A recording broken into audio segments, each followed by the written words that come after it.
제가 설교하다 보면 얼굴에 김이 서려서 정신을 못 차리겠더라고요. 그래도 성도들의 안전을 위해서 계속 마스크를 쓰고 있습니다. 오늘 제가 벗었는데요. 괜찮은 줄로 믿고 이대로 말씀 전하도록 하겠습니다. 한국장로문인회 제25회 창립 기념일을 맞게 된 것을 축하드리고요. 또 장로문학 25호 출간하게 된 것을 축하드립니다. 그리고 오늘 상 받으시는 세 분 장로님께도 축하의 말씀을 드립니다. 한국장로문인회가 금년에도 더욱 발전하여 문학이라는 도구로 하나님께 영광을 돌리고 또 교회와 사회를 향해 선한 영향력을 많이 끼칠 수 있기를 진심으로 부탁을 드립니다. 성경에는 그리스도인이란 누군가, 즉 그리스도의 정체성을 드러내는 여러 가지 표현이 나옵니다. 그중 오늘 본문 말씀에는 우리는 그리스도의 향기라고 했는데요.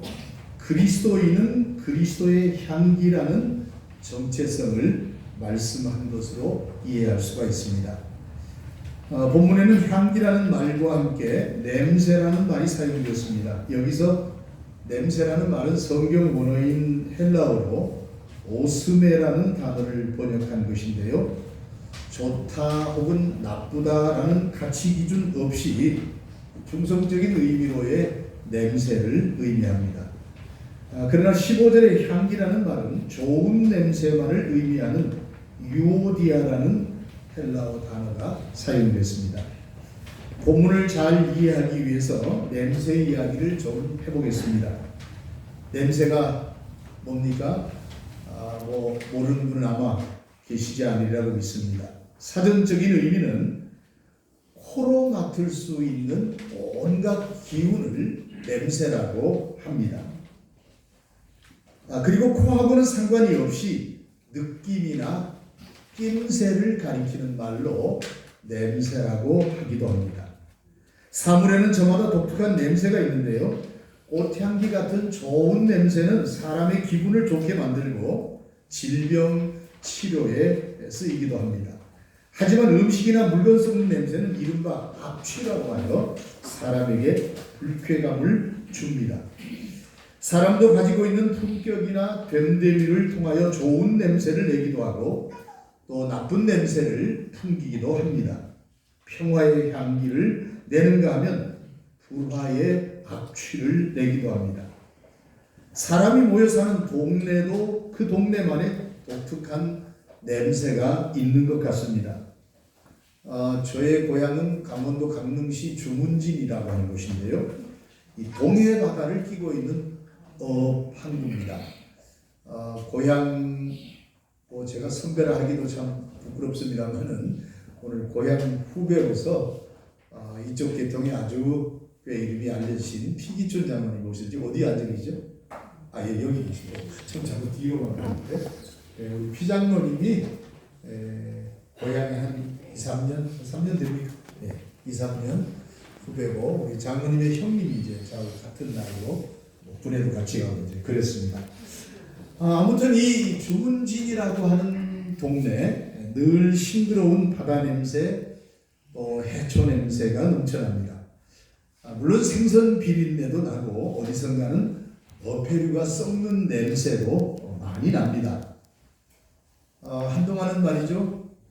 외지에 있다가 고향으로 한번 가면 이 버스가 주문진 입구로 탁 들어가서 창문을 열면 벌써 거기서 오징어 내장 썩는 냄새, 또 그것으로 기름을 만들기 위해서 끓이는 냄새, 그 공장들이 입구에 있어요. 아주 제게는 구수했는데 처음 오는 분들에게는 좀 불쾌하기도 하고 역겨운 냄새도 됐으리라 하는 생각은 듭니다. 아무튼 이런 냄새들이 고향에 친숙한 냄새들, 고향마다 동네마다 냄새가 있는 것 같습니다. 현대사회에서 냄새의 문제는 우리의 삶과 매우 밀접하고 중요한 문제가 되었습니다. 우리나라도 냄새를 소재로 하는 향기 산업의 규모가 3조 원이 넘는다고 합니다. 또 직업 중에는 공간에 올리는 향을 개발하고 곳곳에 퍼지도록 하는 향기 감독, 센트 디렉터라는 그런 직업도 있다고 합니다. 만난 적은 없는데요.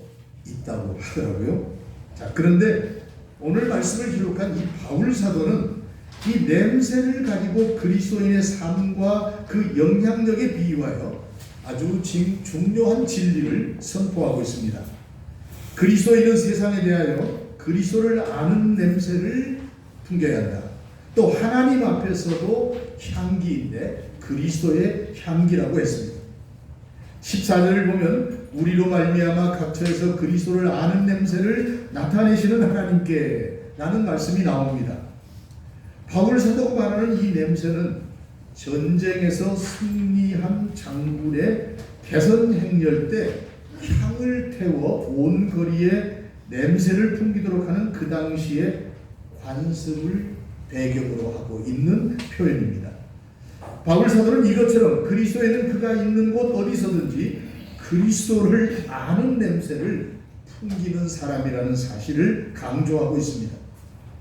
또 이 말씀을 14절 앞부분에 항상 우리를 그리스도 안에서 이기게 하시고 라는 말씀과 함께 보면 바울은 자신을 포함하여 모든 그리스도인은 마치 개선 장군의 영광에 참여하는 병사들처럼 하나님의 은혜로 승리자의 대열에 참여하고 승리자의 냄새를 풍기는 사람이라고 말씀을 한 것입니다.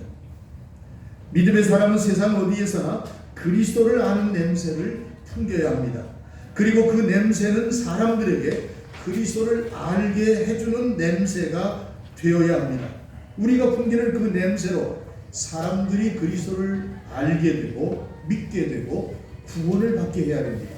그래서 16절을 보면 바울 사도는 누가 이 일을 하리요 하고 묻고 있습니다. 우리나라의 기독교 역사를 보면 기독교 신앙은 아주 분명한 냄새를 가지고 있었습니다. 그 냄새가 우리 사회에 선한 영향력을 크게 나타냈습니다. 그 냄새 때문에 많은 사람들이 그리스도를 알게 되었습니다. 그 냄새는 불의에 항거하는 힘이 되었고 독립을 위한 밑거름이 되기도 했습니다. 그 냄새는 약자의 힘이 되었고 근대 교육의 마중물이 되기도 했습니다. 그 냄새는 인간의 존엄성을 일깨우는 근거가 되었고 우리 조국을 변화시키고 발전시키는 원동력이 되기도 했습니다. 우리가 분명 그리스도인이고 그리스도를 아는 냄새들이라면 지금도 그런 역사가 일어나야 할 것입니다. 그리스도를 아는 냄새 때문에 교회가 영적 능력을 회복하고 세상을 변화시키며 영혼을 살려내는 일을 할 수 있어야 하겠다는 것입니다. 한국장로문의 회원 여러분들께서는 각자의 자리에서 장로로서 문인으로서 여러분의 작품을 통해서 그리스도를 알게 하는 그런 냄새를 많이 풍길 수 있기를 축원드립니다. 15절 말씀해 보니까요, 우리는 구원받는 자들에게나 망하는 자들에게나 하나님 앞에서 그리스도의 향기니라고 말씀을 합니다. 바울 사도는 또한 우리의 정체성이 하나님 앞에서 그리스도의 향기라고 선언을 한 겁니다. 냄새라는 말이 군대의 개선 행렬과 관련된 표현이라면 여기 15절의 향기는 하나님께 드리는 희생 제사와 관련된 표현입니다. 그래서 정확히 표현한다면 우리는 하나님께로 올라가는 그리스도의 향기입니다. 그런 말씀이 되겠습니다. 바울 사도를 포함하여 모든 믿는 이들이 그리스도의 향기라고 하는 이 말은 참 아름답고 적절한 표현이라고 생각됩니다. 왜냐하면 우리는 그리스도로 말미암아 구원받은 그리스도의 것이고 그리스도와 함께 사는 사람들이기 때문입니다. 그래서 가만히 있어도 냄새가 나야 합니다. 말하지 않아도 그리스도의 향기가 우리를 통해 풍겨나야 합니다. 삶을 통하여 그리스도를 전하는 사람들이고 그리스도를 대신하는 사람들이기 때문에 그렇습니다. 그러므로 우리 모든 성도들에게는 그리스도의 성품, 그리스도의 모습, 그리스도의 향기가 나타나야 됩니다. 구원 얻는 자들에게나 망하는 자들에게나 라는 말씀은 그리스도를 믿는 사람들은 하나님께 올라가는 그리스도의 향기로서 향기를 내뿜지만은 그 향기를 맡은 자의 반응에 따라 구원과 멸망이 결정된다는 의미이기도 합니다. 그래서 바울 사도는요, 십자가의 도가 멸망하는 자들에게는 미련한 것이요 구원받는 우리에게는 하나님의 능력이라고 선포한 것입니다. 사람들의 반응이 어떠하든 우리는 그리스도의 향기, 그리스도를 아는 냄새를 어디서나 드러내야 한다는 것입니다. 이 문학이라는 분야가 설교와 성경 공부 못지않게, 또 어떤 경우에는 그 이상으로 복음의 깊은 부분을 더 쉽고 더 명료하게 더 멋있게 드러내는 것을 우리는 많이 경험하고 있습니다. 예를 들면 C.S. 루이스의 나르니아 연대기 같은 작품 속에는 기독교의 진리는 물론 그리스도의 표상이 아주 선명하게 드러나고 있습니다. 나니아 연대기라고 보통 그렇게 말하는데요. 이 나니아 연대기의 사자와 마녀와 옷장이라는 작품에서 아슬란이라는 사자는 그리스도의 죽음과 부활과 최후 전쟁의 승리까지 보여주고 있습니다. 저는 그 영화를 보면서 사자 아슬란이 예수님을 표현한 것이라는 사실을 금방 알 수가 있었습니다. 그 작품을 통해서 예수님이 어떤 일을 하시고 어떤 일을 하실 것이라는 것을 알 수가 있더란 말입니다. 몇 년 전에는 윌리엄 폴 영이 쓴 오두막이라는 소설을 읽은 적이 있는데요. 또 교회 성도들과 함께 그 소설을 영화로 만든 작품을 보기도 했습니다. 소설을 볼 때나 영화를 볼 때 참 감동적이었고 성도들과 함께 이 영화를 보면서 참 눈물도 많이 흘렸습니다.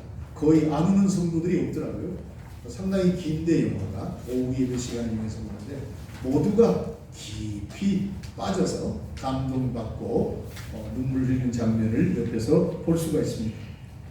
이 책은 사랑과 용서라는 주제 외에도 파파, 예수, 사라유로 표현되고 있는 그 이야기의 핵심 주제는 아닙니다만 이 세 사람, 세 존재에 대해서 그리고 있는데요. 저는 여기서 설교로는 설명하기 어려운 삼위일체에 대한 교리와 그 역할을 이해하는 데 상당한 도움을 받게 되었습니다. 하나님께서는 여러분에게 장로라는 교회의 중직을 맡기신 것도 감사한데 문학적 소양과 능력까지 주셨습니다. 그냥 교회에서는 두리뭉실 은사라고 하기도 합니다만 아주 특별한 은사가 아니겠습니까? 이것을 통하여 예수 그리스도의 은혜, 하나님의 사랑을 보다 쉽고 아름답게 더 깊이 있게 드러낼 수 있다면 이보다 더 영광스러운 일이 어디에 있겠습니까? 우리 주 예수 그리스도는 생명을 주는 향기입니다. 그분은 우리를 대신하여 십자가에 달려 죽으심으로 향기로운 산 제물이 되셨습니다. 성도는 이 향기를 소유한 사람입니다. 성도는 이 향기를 전해야 하는 사람들입니다. 성도의 삶은 그리스도의 향기로 충만해야 합니다. 특별히 여러분께서 받은 이 문학적 재능, 이 은사로 믿음과 기도로 만들어진 작품들이 영혼들을 고쳐주고 살려주며 사람들에게 예수 그리스도의 복음을 드러낼 수 있게 되기를 바랍니다. 오늘 창립 기념일을 맞은 우리 장로 문일회가 교회 안에서나 세상 속에서 바로 이 같은 냄새, 이 같은 향기가 되시기를 주님 이름으로 축원합니다. 아멘. 기도하겠습니다. 하나님 아버지 감사합니다. 하나님께로 받은 아름다운 문학적 재능을 통하여 복음을 전하고 하나님 나라를 세우며 하나님께 영광 돌리기를 원하는 장로 무림의 창립일을 맡게 되어 참으로 감사합니다.